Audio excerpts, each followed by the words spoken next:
आर्यनियस सिद्धांत की कमियां क्या है। तो आर्यनियस ने ये कहा था कोई भी पदार्थ यदि जलीय विलयन में हाइड्रोजन प्लस आयन देता है तो वो एसिड होता है, जबकि जलीय विलयन में OH आयन देता है तो वो बेस होता है। यानी कि H2O में कोई H प्लस दे तो वो एसिड है, और H2O में OH माइनस दे तो वो क्या है, बेस है। तो यहां पर H2O को मस्ट मान लिया गया। कोई भी जल के अंदर नहीं, किसी की गैसीय अवस्था में बात हो रही हो तो वो कैसे, तो आर्यनियस वहां पर क्या हो गया, फेल हो गया। आपको कहा जाए, आर्यनियस को कहा जाए कि ये बताओ कि अम्ल है क्षार है, तो आर्यनियस कहेगा लाओ पानी के अंदर, जल के अंदर घोल कर देख लेते हैं। यदि ये जल में हाइड्रोजन प्लस देगा तो अम्ल होगा, और OH माइनस देगा तो क्षार होगा। लेकिन जलीय विलयन में न हो, गैसीय अवस्था में हो, जैसे मान लो HCl जलीय विलयन में तो अम्ल है, HCl जल में तो अम्ल है। HCl गैसीय अवस्था में हो तो क्या है, HCl गैसीय फेज में है तो क्या चीज है, HCl एसिड है या बेस है। इसकी व्याख्या आर्यनियस करने में असमर्थ रहा। ये आर्यनियस की क्या होगी, बहुत बड़ी कमी हो गई।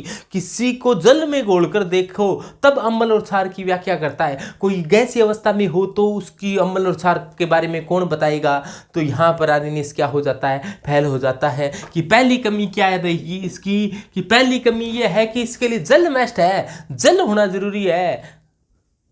यदि जल के बगैर कोई है, नॉन जलीय यानी कि अजलीय कोई है, उसके बारे में आर्यनियस बताने में असमर्थ रहा। दूसरा ये बताया कि जिसमें जो हाइड्रोजन प्लस देता है वो अम्ल है, और OH माइनस देता है वो क्षार है। यानी HOH किसी में नहीं हो तो वो एसिड है कि बेस है। इसके बारे के अंदर आर्यनियस क्या हो गया, चुप हो गया। जैसे आप इसको कहा गया भी BF3 क्या है, अम्ल है क्षार है। BF3 कि जल में घोलकर देखो H प्लस देता है तो अम्ल, OH देता है तो क्षार। इसमें H प्लस ही नहीं है, क्या देगा, जिसके पास कुछ होता है तो वो ही चीज दे सकता है।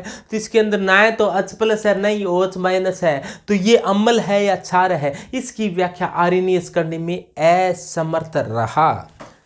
इसके अलावा जल के बारे में क्या कहा जाए, H2O के बारे में क्या कहना है, इसका क्या कहना है। H2O के बारे में क्या कहता है कि H2 एसिड है या बेस है, इसके बारे में क्या कहना है। यहां पर भी आर्यनियस साहब कंफ्यूज हो गए। इसको कहा भी H2O को H2O में घोल कर देखो, अरे H2O खुद है क्या, H2O में घुलेगा। तो कि देखो जल के अंदर क्या देता है, ये देखा तो ये तो H प्लस और OH माइनस देता है। तो इसने हाइड्रोजन प्लस को देखा, अहो कि अम्ल है, इधर देखा फिर OH माइनस भी दे रहा है, क्षार है, अम्ल है, क्षार है। इस प्रकार से आर्यनियस जल के बारे में कुछ भी बताने में असमर्थ रहा। या मैं ऐसे कह दूं कि आर्यनियस ने जल के बारे में कहा ये अम्ल व क्षार दोनों ही है, और कोई दोनों नहीं हो सकता। ऐसा नहीं हो सकता कि ये अम्ल भी है क्षार भी है। कोई ऐसे हो सकता है कि हंस भी रहा है, रो भी रहा है, तो ऐसा पॉसिबल नहीं है। तो H2O के बारे में भी ये व्याख्या करने में क्या रहा, असफल रहा। तो इसकी तो काफी इसमें लिमिटेशन आ गई, आर्यनियस में कुछ कमियां आ चुकी है। तो यह सिद्धांत लवणों की अम्लीयता व क्षारीयता की व्याख्या नहीं कर सका, क्योंकि अपने जानते हैं लवण होते हैं वो भी एसिड और बेस की भांति बिहेव करते हैं।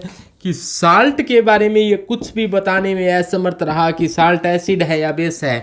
तो अपने जानते हैं साल्ट 4 प्रकार के होते हैं, स्ट्रोंग एसिड और स्ट्रोंग बेस से मिलकर बना हुआ साल्ट, स्ट्रोंग एसिड और वीक बेस से मिलकर बना हुआ साल्ट, वीक एसिड और स्ट्रोंग बेस से मिलकर बना हुआ साल्ट, वीक एसिड और वीक बेस से मिलकर बना हुआ साल्ट। तो 4 प्रकार के साल्ट हैं। इनकी व्याख्या आर्यनियस है वो करने में क्या रहा, असमर्थ रहा कि कौन सा ज़्यादा अम्लीय है, कौन सा कम अम्लीय है। तो आप ये जानते हो कि स्ट्रॉन्ग एसिड और स्ट्रॉन्ग बेस की पीएच 7 होती है। स्ट्रॉन्ग एसिड की पीएच 7 से कम होती है, यानी कि 7 में से कुछ घटता है।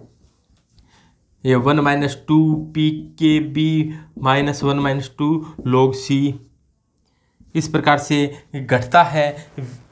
इसमें स्ट्रॉन्ग बेस होता है तो इसमें साथ में कुछ जुड़ता है, 1/2 pKa प्लस 1/2 log C।